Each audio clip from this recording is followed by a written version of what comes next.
Magick, Networked Intelligence and the Mouldy Way to Grow Your NGO. How is everybody? I'm rubbish. I don't like this egregore at all. I don't like this zeitgeist. I find it ugly and unpleasant. I find it doesn't want to make up its mind. I find it a little bit, it reminds me of a Venn diagram with the circles not touching, or a child who doesn't want his sausages to touch his baked beans on a plate. It just feels a bit yucky, really. So I've decided to try and kill it today, the zeitgeist, the geist, which is possessing people, including myself. And I think we should begin with the banishing. This is from Tomberg. Tomberg said to shake off the egregore, you would turn 3 times to your left. So I'm going to do it first. Oh, that's feeling better already. Yeah. Oh, yeah. And I'm going to invite you as well to stand up and turn 3 times to your left to shake off this filthy egregore. Let's go.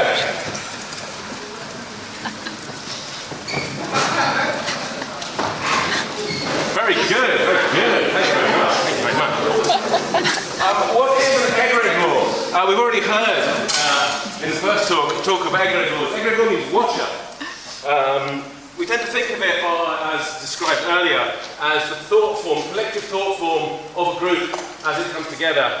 And they can detach from the group and sometimes turn on their group.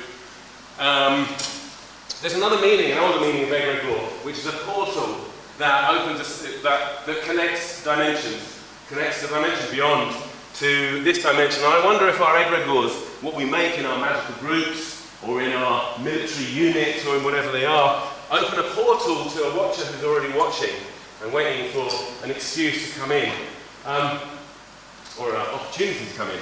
So Tomberg thought that all egregores were evil, except for the Catholic Church, of course. He also recommended, I don't believe that obviously, he also recommended that the second part of the banishing is to read Psalm 68, some of it, which we're going to have in a second, but also to banish in all 4 directions in the traditional manner. But I don't want us to do that. I'd like us to imagine, as the psalm is read, this egregore here, this wonderful mycelial network, responsive, expanding, exploring thought form, whatever it might be, kind of expanding out of our chest in all directions. And bear in mind that we think of mycelia as connecting, but they can be quite aggressive. Mycelia can wrap up worms and catch them and devour them, and they can also secrete poisons and that kind of thing. So it's a pretty flexible thing. It can be all 4 traditional magical weapons, if you like, with this egregore. So as we get the reading of Psalm 68, remember that number, it's going to be significant. Let's imagine these mycelial spiky shards reaching out and pushing away anything that we don't like. Alrighty. Let God arise, let his enemies be scattered. Let them also that hate him flee before him. As smoke is driven away, so drive them away. As wax melteth before the fire, so let the wicked perish at the presence of God. Thank you very much. Thank you very much. I'm feeling really good now, actually. So that was the banishing. Now we're going to have the eulogy about slime molds. This is a slime mold. It's a tiny little creature. It's too small to see with the naked eye when it's on its own. And it's a single-celled amoeba. It's got no nervous system, it's got no brain, obviously, and they tend to kind of move around and eat things. They really like oats. I've got some oats here. We're going to be doing stuff with oats in a bit.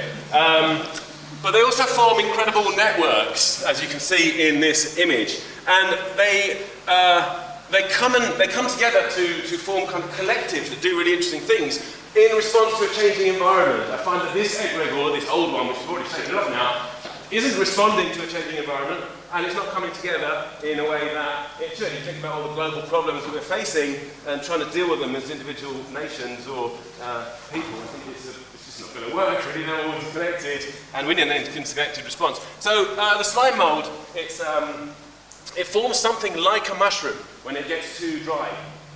It's not a mushroom. And then its spores, well, it forms something like spores, and they can escape into the air currents a little bit because it's stuck on the ground. So if it couldn't come together, it would just dry up. It'd be at the mercy of the elements, at the mercy of a changing environment. So that's a rather interesting and clever thing that it does. But they get cleverer.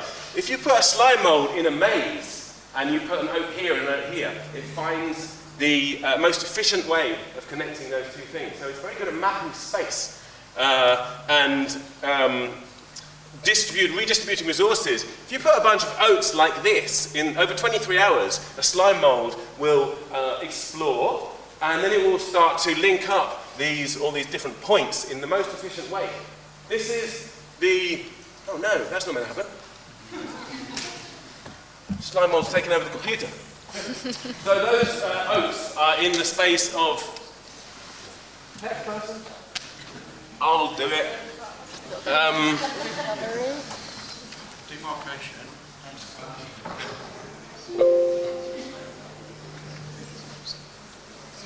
Okay. Got it? I think so, yeah. Thanks. I think it's working. Can you... Actually, I don't know if it's working.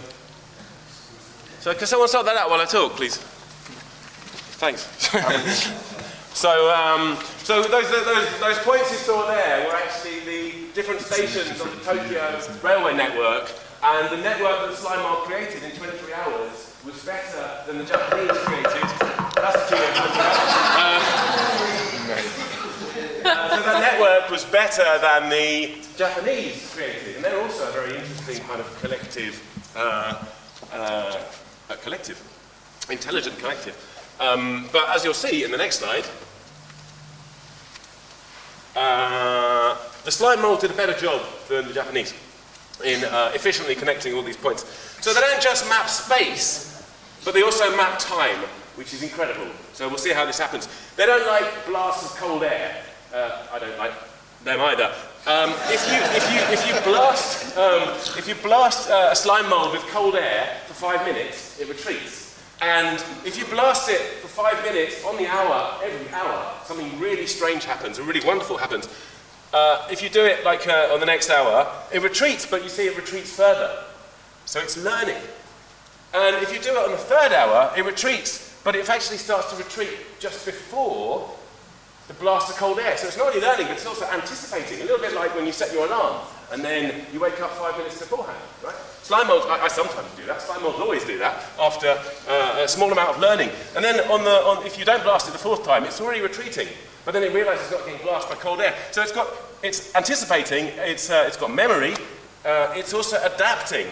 And it also recalls. So if you don't do this for a while, then you start, torturing your slime mold again, which, by the way, I'm going to do. I've got some slime mold. I posted some for myself. I was going to bring it along today, but it moves very slowly. So it recalls this kind of thing, and then if you don't blast it the next hour, it goes, oh, I see, it's not that, but it's this. So we're talking about adaptation, we're talking about learning, all markers of intelligence, which you see in some human beings.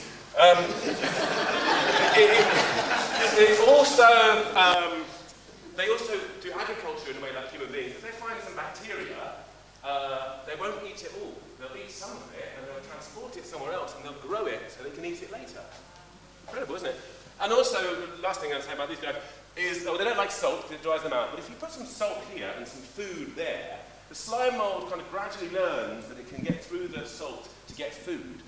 Then what you can do is you can dry it out, and you can reanimate it if you wet it later, like a year later in fact, and then you can take that chunk of slime mold that's learned the salt is, salt isn't actually that bad, mix it with some other slime mold, and the other slime mold will also learn.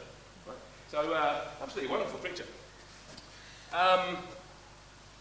So what does it do? It responds to threats and opportunities, it redistributes resources, redistributes information, perceives rhythm and time, and predicts the future.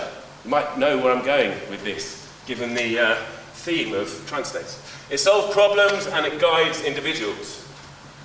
Why does it do it? For collective resilience, for survival. How does it do it? We don't know. Science hasn't really caught up with it. But it plugs into a network and it becomes a superorganism. Wouldn't it be nice if we could do that? So you'll notice that in traditional shamanism, shamans are called on to do a very similar thing. For example, to respond to threats and opportunity. Traditionally in shamanism, not just actually in the Amazonian context, but also, you know, look at what Moses is doing in the Bible. The threats, one of the major areas that shamans had to work in was war divination, right? When are they going to attack? When should we run away? See, Moses comes out, the tabernacle goes, oi, lads, time to go. Right? Otherwise we're going to be in trouble. Or when is our enemy weak? When should we go and attack them? Responding to threats and opportunities. Redistribution of resources. There are tribes in the Amazon which only use ayahuasca in order to make pacts with, let's say, the totem animals of particular game creatures, and then the next day they'll go off hunting and they know where to find them. This is a type of redistribution of resources. Perceives rhythms in time, predicts the future. You know, this is what divination is all about, predicting the future. Well, not all about it. Solving problems, so in the human context that would be resolving diseases, resolving problems in the tribe, or resolving political problems with other tribes as well. Guiding individuals harmoniously. Why does the shaman have to do this? To protect the whole. And how does he or she do it? By plugging into some greater superorganism, plugging into a network. There we have the mate. This is Mestre Renaud. He's the founder of my lineage of ayahuasca, which is behind me. I'm not going to talk much about him, but he got some land in Rio Branco, which is a town in the Amazon, or it became a town in the Amazon. He moved there during the rubber boom, and then the rubber boom, he got some land in the town. He decided, people, we need to plant food. We need to plant loads of food. He started planting loads of food, and then there was a famine, because there was actually an English guy who stole a rubber plant and took it to Chelsea Physic Gardens, and basically the arse fell out of the rubber boom, and people were starving, and they came back to the town, and he was providing 40% of the food in Rio Branco during this time, because of all this planting that he did, perhaps sensing something was going to happen in the future. And he's a hero because of this. You can get a bus to a part of town named after him. You get the bus to Mestre Renaud, or Renaud Serra. Lots of stories like that with him. We're not going to talk too much about him, but I do want to say that he's the guy who brought ayahuasca out of the jungle into an urban context. He was also really into the queen of the forest. Yeah, the queen of the forest, in Portuguese, rainha. That's going to become significant as well, as is the number 68. What is the queen of the forest? Could it be the mycorrhizal root network that connects all the trees and plants together in the forest? Let's talk about that. No, we'll talk about that in a second. So I run a reforestation organisation. We're mostly active in Brazil, and what we do is we are modelled on the mycorrhizal root network. We're modelled on the networks in nature. We are decolonial and distributed. So rather than, you know, in some charities you would send your money to a centralised command centre, and they would distribute the money for you to beneficiaries, we do things slightly differently. And I just wanted to tell you about the background of this. It started off, I showed that picture before, was a stream. It used to be a beautiful stream. When I first visited this place, Jequitinhonha, there were dragonflies and frogs in this stream. And when the second time I went there, which was to show off my children to the in-laws, the stream had dried up. And all the streams in the area are drying up because central Brazil is suffering horrific deforestation and, well, desertification as a result of deforestation. So somebody asked if I could help out with starting to do spring restorations. So restoring springs, because these 5 springs are all dried up around the town of Cachoeira. Cachoeira means rapids or waterfall, and the rapids themselves have dried up. So we started doing that. We started working in spring restoration, and then we sponsored the local school to produce saplings for the spring restorations, like replanting springs. And then the next door school got excited about this, São Sebastião de Boa Vista, so we started doing it there. We started doing similar things there. And then some people in Recife, miles away, like Jequitinhonha is about there, they heard about this, and so we did a geodesic dome there, which was a sapling nursery as well. But then the pandemic kicked in, the environment changed, and we responded to the environment. And we noticed this is a kind of network forming here. And we can start to pass information between these various different people. And my networks in the UK, the funding network started to expand, and we thought there's quite a good metaphor kicking off here. So in this particular part of the world, when the pandemic hit, people started getting really hungry So we started working with food security, we started working with black women's groups in the favela, produced this document here which teaches people how to do food security and agroecology in slum conditions. For example, this is how you do irrigation with plastic bottles, etc., etc. Loads of these things. This was very successful. It spread from one favela into 9 favelas, and then this Kenyan guy from refugee camp got in touch with us and said, can we have that? So we translated it into English, and now we've translated into Arabic for the occupied territories. So any kind of slum, high-density urban conditions, it's a really, really good thing. So here what we're doing is translating information from one part of the network to another part of the network. And you can see how that relates to the mycorrhizal root network, otherwise known as the Wood Wide Web, which does all the things we talked about before. Responds to threats and opportunities, perceived, risen in time, solves problems. So this is the fungal threads beneath the trees in the forest, which connect things up. If a dog shits in the woods, then the mycorrhizal root network will communicate that there is a resource somewhere in the woods, because one tree can't assimilate a whole turd. So it will need to start distributing that stuff around. And we have something very similar in our financial situation. There are concentration of stinking resources in certain places that need, for everybody's good, to be distributed. So what is the best egregore for that? Well, it's not, sausages not wanting to touch baked beans on your plate. If a tree falls over in the woods, that is an opportunity, because more light comes in. So the mycorrhizal root network will channel sugars and information to that area for certain species to grow, and they'll grow fast to plug the hole, because it's not just an opportunity, it's also a threat, because the canopy protects the environment, the microclimate of the forest. It keeps it humid, it keeps it cool. So again, responding to threats, responding to opportunities. Here's another instance. If a tree is attacked by an insect, it will produce defense chemicals. That takes about 2 days or so, which the insects don't like, they can't eat it. So they'll be eating it for 2 days, but meanwhile it's also producing infochemicals, telling other trees around to do the same thing, to start producing defense chemicals. That means when the insect can't eat that tree anymore, it goes off to another tree, finds it can't eat that tree either. So you don't get a plague of insects, right?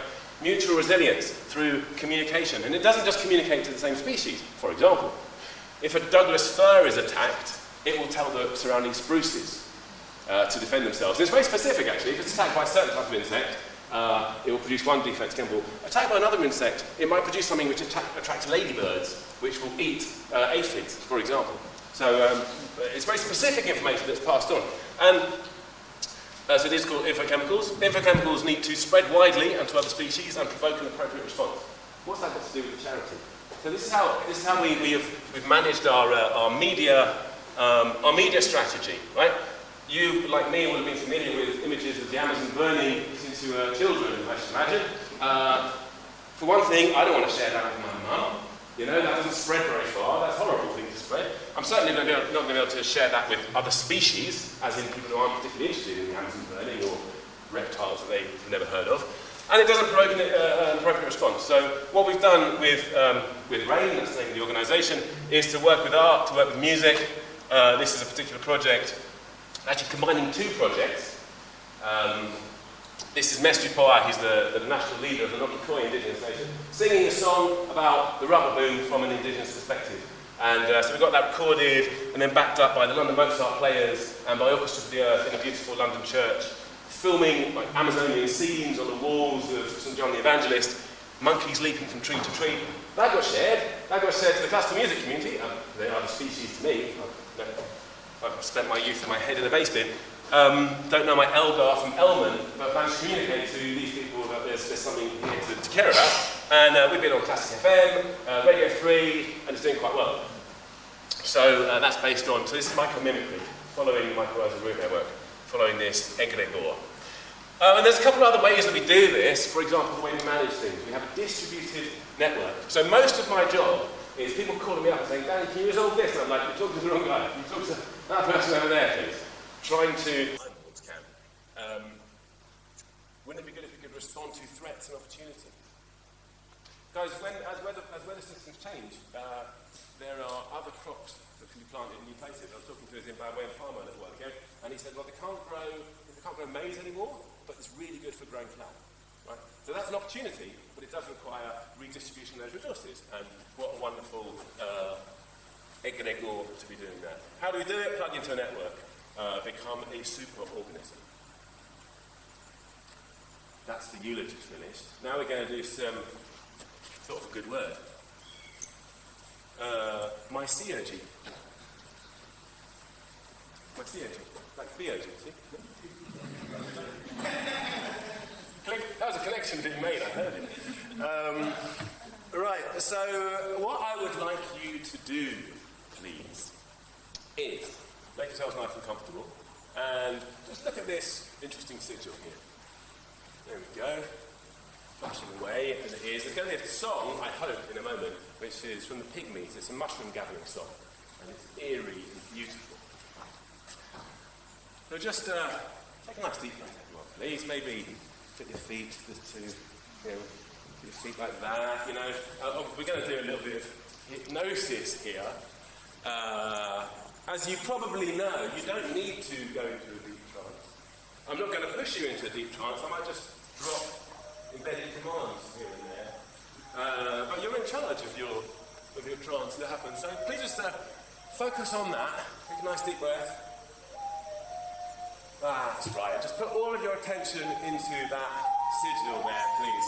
And in a moment, I'm going to ask you to shift your attention to a point in the air halfway between that and your eyes.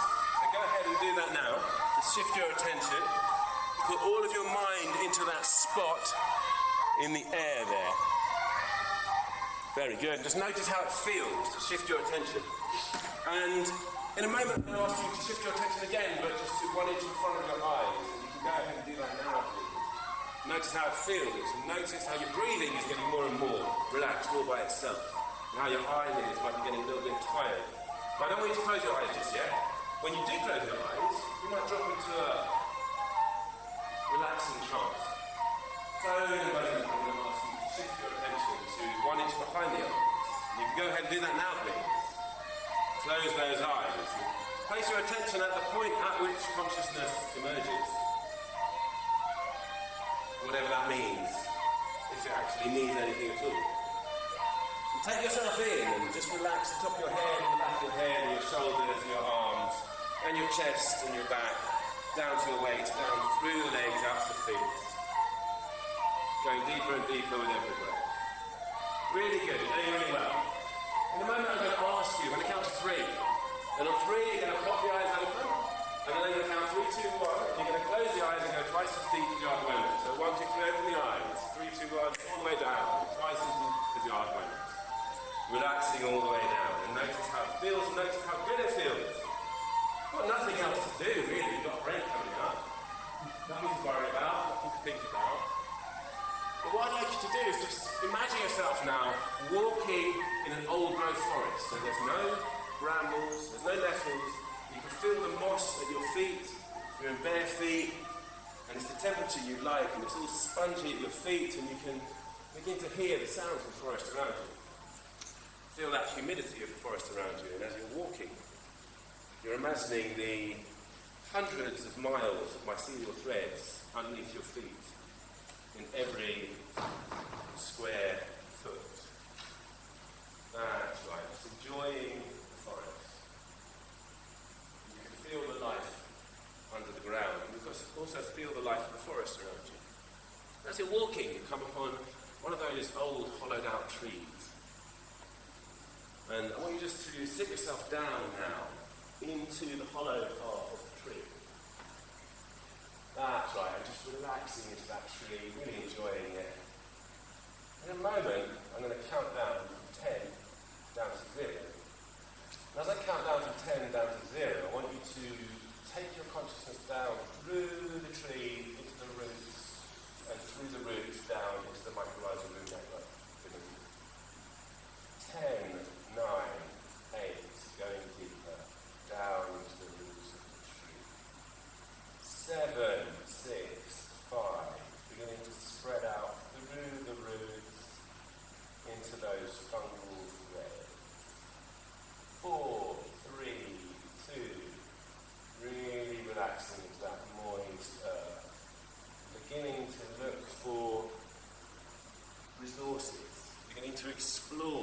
to explore connections in the earth. 1 and 0. Starting to move around there. Starting to follow threads.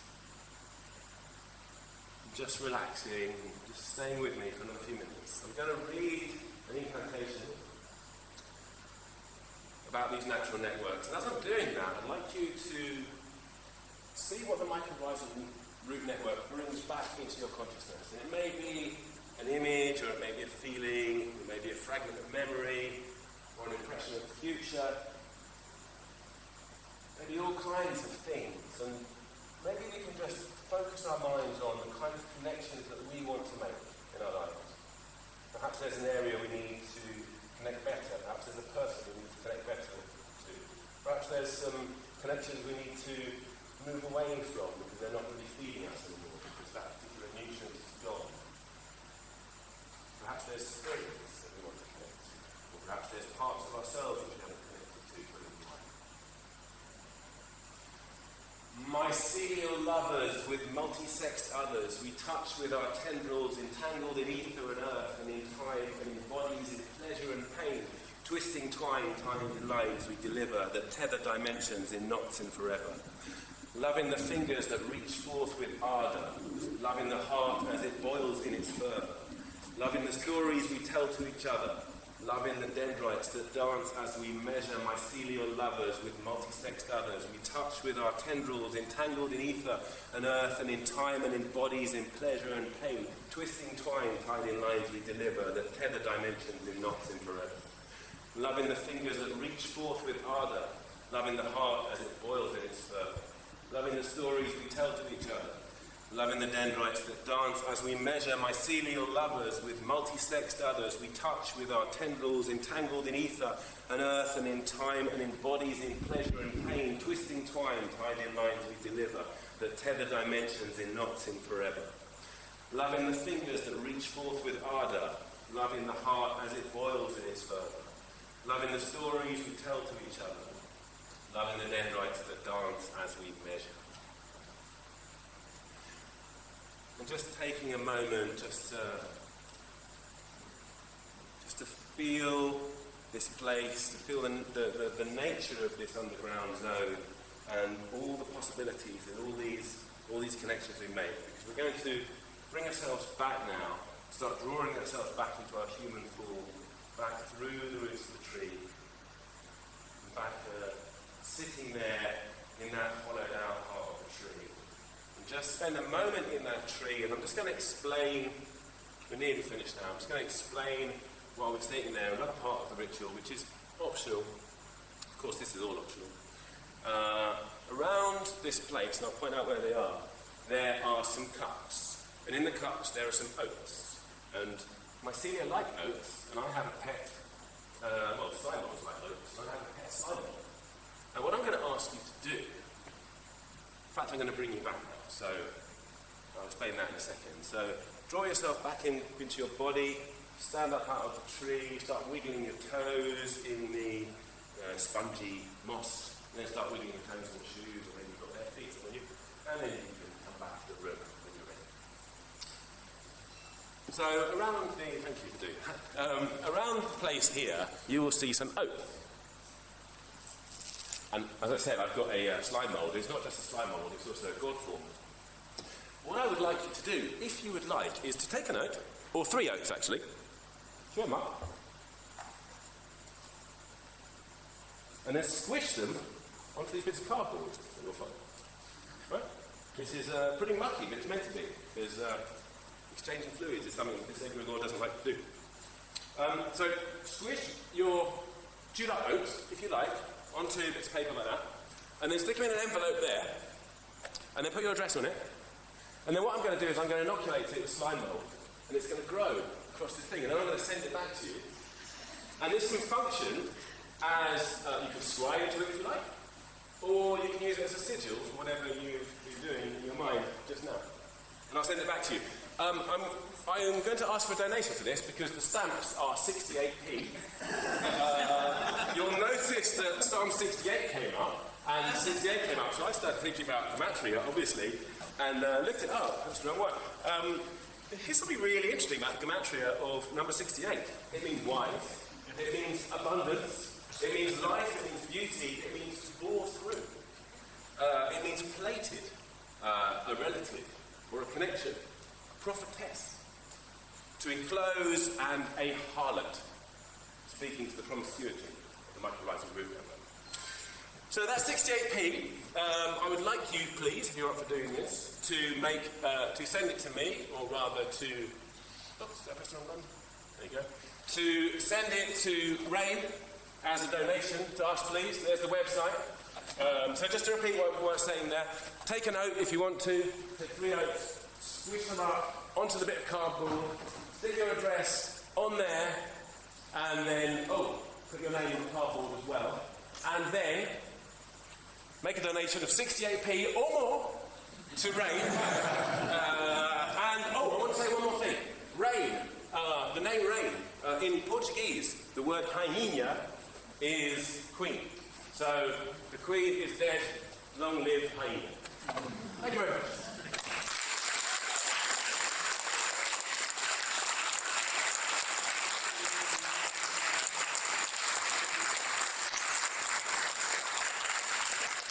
I also wrote these 2 books.